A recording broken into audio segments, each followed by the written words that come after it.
കൊടും കുറ്റവാളിയായ ഗോവിന്ദച്ചാമി ജയിൽ ചാടിയെന്ന വാർത്ത ലോകത്തെ അറിയിച്ച സന്തോഷ് ഇപ്പോൾ തത്സമയം ചേരുകയാണ്. സന്തോഷ്, ജയിലിനുള്ളിലെ തെളിവെടുപ്പ് പൂർത്തിയാക്കിയിട്ടുണ്ട്. ഇന്ന് 6 മണിക്കുള്ളിൽ തന്നെ കോടതിയിൽ ഹാജരാക്കാനുള്ള മറ്റ് നടപടിക്രമങ്ങളുമായി പോലീസ് മുന്നോട്ട് പോകുന്നു.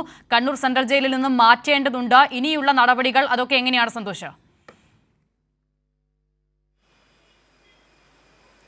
അസിത, ഞാനിപ്പോൾ നിൽക്കുന്നത് Kannur judicial first class magistrate കോടതിക്ക് മുന്നിലാണ്. ഇവിടേക്ക് അല്പസമയത്തിനകം തന്നെ ഗോവിന്ദച്ചാമിയെ മജിസ്ട്രേറ്റിന് മുൻപാകെ ഹാജരാക്കുന്നതിനായി ടൗൺ സ്റ്റേഷനിൽ നിന്നും എത്തിക്കും എന്നുള്ള വിവരമാണ് ലഭിച്ചിട്ടുള്ളത്. അതിൻ്റെ അടിസ്ഥാനത്തിലാണ് ഈ കോടതിക്ക് മുൻപിൽ കാത്തു നിൽക്കുന്നത്. കോടതിയിൽ ഹാജരാക്കിയാൽ ഇന്ന് കണ്ണൂർ സെൻട്രൽ ജയിലിലേക്ക് തന്നെ അയക്കും. നാളെ കണ്ണൂർ സെൻട്രൽ ജയിലിൽ നിന്നും വിയ്യൂരിലേക്ക് മാറ്റും എന്നുള്ളതാണ് ഇപ്പോൾ നമുക്ക് ലഭിച്ചിട്ടുള്ള ഏറ്റവും അവസാനത്തെ വിവരം. അതിൽ ഏതെങ്കിലും തരത്തിലുള്ള മാറ്റം വരുമോ എന്നുള്ളത് കൃത്യമായും ഇപ്പോൾ പറയാൻ കഴിയില്ല. കാരണം അതിൻ്റെ ഉത്തരവുകൾ, ഈ ജയിൽ മാറ്റത്തിൻ്റെ ഉത്തരവുകൾ തയ്യാറാകേണ്ടതുണ്ട്. അത് കണ്ണൂർ ജയിലിൽ ലഭിച്ചിട്ടില്ല എന്നുള്ളതാണ് മനസ്സിലാക്കുന്നത്. അങ്ങനെയാണെങ്കിൽ നാളെയായിരിക്കും ഇവിടെ നിന്ന് മാറ്റുന്നത്. ഏതായാലും ഇന്ന് തന്നെ കോടതിയിൽ ഹാജരാക്കും എന്നുള്ളതാണ് ഇപ്പോൾ മനസ്സിലായിട്ടുള്ളത്. റിമാൻഡ് റിപ്പോർട്ട് ടൗൺ സ്റ്റേഷനിൽ തയ്യാറാക്കിയിട്ടുണ്ട്. അതിൻ്റെ അന്തിമ ഘട്ടത്തിലാണ് റിമാൻഡ് റിപ്പോർട്ട്. അത് പൂർത്തിയായാൽ ഉടൻ തന്നെ കോടതിയിലേക്ക് ഗോവിന്ദച്ചാമിയെ എത്തിക്കും എന്നുള്ളതാണ് മനസ്സിലാക്കുന്നത്. ഏതായാലും ഈ ജയിൽ ചാട്ടവുമായി ബന്ധപ്പെട്ട കേസ് കണ്ണൂർ ടൗൺ പോലീസാണ് FIR രജിസ്റ്റർ ചെയ്തിട്ടുള്ളത്.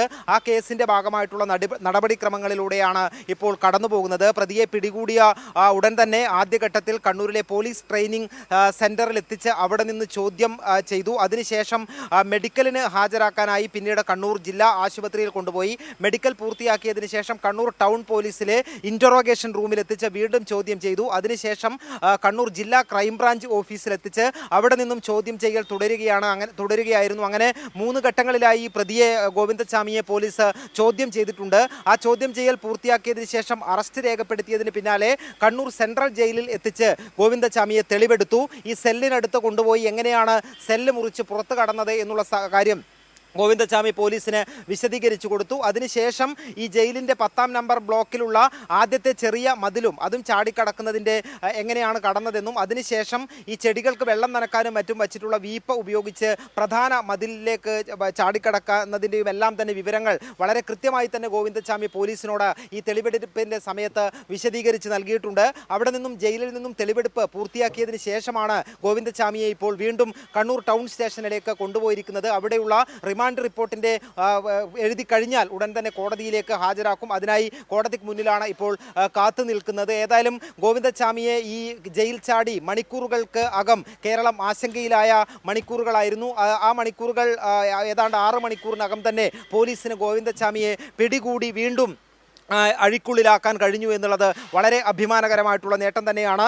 ഈ അന്വേഷണത്തിൽ പോലീസിനെ ഏറ്റവും കൂടുതൽ സഹായിച്ചത് CCTV ദൃശ്യങ്ങളും അതോടൊപ്പം തന്നെ ദൃക്സാക്ഷികളുടെ മൊഴികളുമായിരുന്നു. ഈ വാർത്ത മാധ്യമങ്ങളിൽ കണ്ടതിൻ്റെ അടിസ്ഥാനത്തിൽ കണ്ണൂർ തളാപ്പിൽ വെച്ച് 2 പേർ ഗോവിന്ദച്ചാമിയെ തിരിച്ചറിഞ്ഞു. അവിടെ നിന്ന് ഗോവിന്ദച്ചാമി എന്ന് വിളിച്ച് അവർ ഇയാളെ പിടിക്കാനായി ഓടിയപ്പോൾ അവിടെ നിന്നും ഓടി രക്ഷപ്പെടുകയായിരുന്നു. ഓടി രക്ഷപ്പെട്ട് കണ്ണൂർ തളാപ്പിലെ ഒരു ചെറിയ ഒരു കോമ്പൗണ്ടിൻ്റെ മതിൽ ചാടിക്കടന്ന് അവിടെ കാട് പിടിച്ച് കിടക്കുന്ന സ്ഥലമുണ്ട്. അതിലൂടെ ഓടി മറുഭാഗത്തുള്ള ജനവാസ മേഖലയിലെത്തി ഈ ഒരു ഒഴിഞ്ഞ വീട്ടിൽ, ആളില്ലാത്ത വീട്ടിൽ കഴിയുകയായിരുന്നു. പോലീസ് അവിടെ വളയുകയാണ് എന്ന് മനസ്സിലായതോടുകൂടി ഈ കിണറിലേക്ക് ഇറങ്ങി അവിടെ ഒളിച്ചിരിക്കുകയായിരുന്നു ഗോവിന്ദച്ചാമി. അവിടെ നിന്നാണ് വളരെ സമർത്ഥമായി കേരള പോലീസ് പ്രതിയെ പൊക്കിയെടുത്ത് അവിടെ നിന്നും നാട്ടുകാരുടെ സഹായത്തോടു കൂടി ഗോവിന്ദച്ചാമിയെ പിടികൂടി പോലീസ് ട്രെയിനിങ് സെന്ററിലേക്ക് എത്തിച്ച് അവിടെ ചോദ്യം ചെയ്യൽ ആരംഭിച്ചത്. ഈ പോലീസിന് ഈ വിവരം ലഭിച്ച ആ ഘട്ടം മുതൽക്ക് തന്നെ, അതായത് ഇതിൻ്റെ കൃത്യമായിട്ടുള്ള സമയവഴികൾ നോക്കിയാൽ 4:15 ആണ് ഈ ഗോവിന്ദച്ചാമി ജയിൽ ചാടിയത് എന്നുള്ളതാണ് CCTV ദൃശ്യങ്ങളിൽ നിന്നും അവിടുന്ന് സെല്ലിൽ നിന്ന് പുറത്തു കടന്നതായിട്ടുള്ളത് മനസ്സിലായിട്ടുള്ളത്. ജയിൽ അധികൃതരുടെ ശ്രദ്ധയിൽ ഈ വിവരങ്ങൾ അറിഞ്ഞ് കണ്ണൂർ പോലീസിനെ അറിയിക്കുന്നത് 6:30 ആ സമയം മുതൽക്ക് തന്നെ പോലീസ് നിതാന്ത ജാഗ്രതയോടുകൂടി ഈ പ്രതിയെ പിടികൂടുന്നതിനാവശ്യമായിട്ടുള്ള പ്രവർത്തനങ്ങളിൽ ഏർപ്പെടുകയായിരുന്നു. 7:24 കൈരളി ന്യൂസ് ആദ്യമായി ഈ വാർത്ത പുറം ലോകത്തെ അറിയിക്കുന്നത്. ഗോവിന്ദച്ചാമി ജയിൽ ചാടിയിരിക്കുന്നു എന്നുള്ള വാർത്ത നമ്മൾ ഈ പുറം ലോകത്തെ അറിയിക്കുന്നു. അതോടുകൂടി തന്നെ വലിയ ആശങ്കയിലായിരുന്നു ജനങ്ങൾ ഉൾപ്പെടെ. കാരണം ഈ വലിയ കൊടും കുറ്റവാളിയായ ഗോവിന്ദച്ചാമി ജയിൽ ചാടി എന്നുള്ളത് വളരെ ആശങ്കപ്പെടുത്തുന്ന, അതീവ സുരക്ഷയുള്ള കണ്ണൂർ സെൻട്രൽ ജയിലിലെ 10ാം ബ്ലോക്കിൽ നിന്നും ജയിൽ ചാടി എന്നുള്ള വളരെ ഒരു ഞെട്ടുന്ന വാർത്ത തന്നെയായിരുന്നു. ആ രീതിയിൽ തന്നെയാണ് മലയാളികൾ അത് കേട്ടത്. എന്നാൽ പിന്നീട് ഗോവിന്ദച്ചാമിയെ പിടികൂടാനുള്ള ശ്രമത്തിലായിരുന്നു പോലീസ്. അതിനുവേണ്ടി എല്ലാവരും, ജനങ്ങൾ ഉൾപ്പെടെ വലിയ സഹായം പോലീസിന് നൽകി നൽകിയിട്ടുണ്ട്. നമ്മൾ അതിന് പിന്നാലെ തന്നെ പോലീസിൻ്റെ അന്വേഷണത്തിനൊപ്പം തന്നെയാണ് സഞ്ചരിച്ചത്. പോലീസിൻ്റെ എല്ലാ നീക്കങ്ങളും വളരെ കൃത്യമായിരുന്നു. പോലീസ് ഡോഗ് മണം പിടിച്ച് പോയതും ഇതേ വഴിയിൽ തന്നെയായിരുന്നു. ഗോവിന്ദച്ചാമി ഈ ജയിൽ ചാടിയതിന് ശേഷം അവിടെ നിന്നും നേരെ തൊട്ടടുത്താണ് ദേശീയപാത 66. അവിടേക്ക് വന്ന് നടന്നാണ് ഈ സ്ഥലത്തേക്ക് തളാപ്പ് ഭാഗത്തേക്ക് വന്നത് എന്നുള്ളതാണ് മനസ്സിലായത്. ഏതായാലും വളരെ നേരത്തെയുള്ള മുന്നൊരുക്കങ്ങൾ ഗോവിന്ദച്ചാമി ജയിലിൽ നിന്നും രക്ഷപ്പെടുന്നതിനായി നടത്തിയിരുന്നു എന്നുള്ള കാര്യം ചോദ്യം ചെയ്യലിൽ സമ്മതിച്ചിട്ടുണ്ട്. വർഷങ്ങളുടെ ആലോചനയാണ്, മാസങ്ങളുടെ മുന്നൊരുക്കമാണ് നടത്തിയിട്ടുള്ളത്. വർഷങ്ങൾക്ക് മുമ്പേ തന്നെ ജയിൽ ചാടണം എന്നുള്ള തീരുമാനമെടുത്തു. ഇവിടെ ജയിൽ ചാടുന്നതിനാവശ്യമായിട്ടുള്ള മുന്നൊരുക്കങ്ങൾ മാസങ്ങൾക്ക് മുമ്പേ തന്നെ ആരംഭിച്ചു. ജയിലിൻ്റെ ഇരുമ്പഴി മുറിക്കുന്നതിനായിട്ടുള്ള ഹാക്സോ ബ്ലേഡ് കണ്ടെത്തി. അതോടൊപ്പം തന്നെ പഴയ വസ്ത്രങ്ങളെല്ലാം തന്നെ ശേഖരിച്ചു വെച്ചു.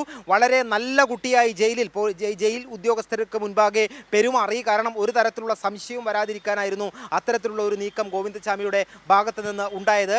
മാത്രമല്ല ഭക്ഷണം കുറച്ച്, തടി നല്ല രീതിയിൽ കുറച്ചു, താടി നീട്ടി വളർത്തി, മുടിയുടെ ഹെയർ സ്റ്റൈൽ മറ്റൊരു രീതിയിലേക്ക് മാറ്റി. അങ്ങനെ പുറത്തിറങ്ങിയാൽ തിരിച്ചറിയാൻ കഴിയാത്ത വിധം, അതായത് മലയാളികൾക്ക് മുമ്പിലുള്ള നേരത്തെ ഈ കേസിൽപ്പെട്ട് ശിക്ഷ വാങ്ങി ജയിലിലേക്ക് പോകുമ്പോഴുള്ള ഒരു രൂപമായിരുന്നില്ല ഗോവിന്ദച്ചാമിക്ക് ഇപ്പോൾ ഉണ്ടായിരുന്നത്. അത് കൃത്യമായിട്ടും ഈ ജയിൽ ചാട്ടത്തിൻ്റെ പ്ലാനിങ്ങുമായി ബന്ധപ്പെട്ട് ഗോവിന്ദച്ചാമി രൂപമാറ്റം വരുത്തിയതാണ് എന്നുള്ളത് തന്നെയാണ് മനസ്സിലായിട്ടുള്ളത്. പക്ഷേ ഈ ചോദ്യം ചെയ്യലിൽ ഒരു ഘട്ടത്തിലും ആരുടെയും സഹായം ലഭിച്ചിട്ടില്ല.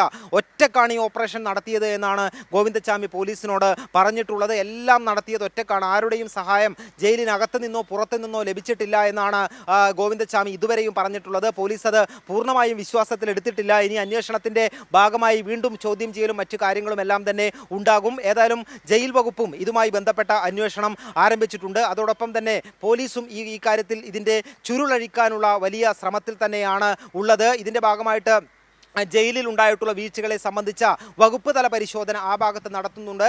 ഈ ജയിൽ ചാട്ടം എന്ന കുറ്റകൃത്യം, അതിൻ്റെ പിന്നിലുള്ള സഹായം, അതിൻ്റെ പിന്നിലുള്ള ആസൂത്രണം തുടങ്ങിയ കാര്യങ്ങളിൽ കണ്ണൂർ പോലീസും വളരെ കാര്യക്ഷമമായിട്ടുള്ള അന്വേഷണം തന്നെയാണ് ഇപ്പോൾ നടത്തിക്കൊണ്ടിരിക്കുന്നത്.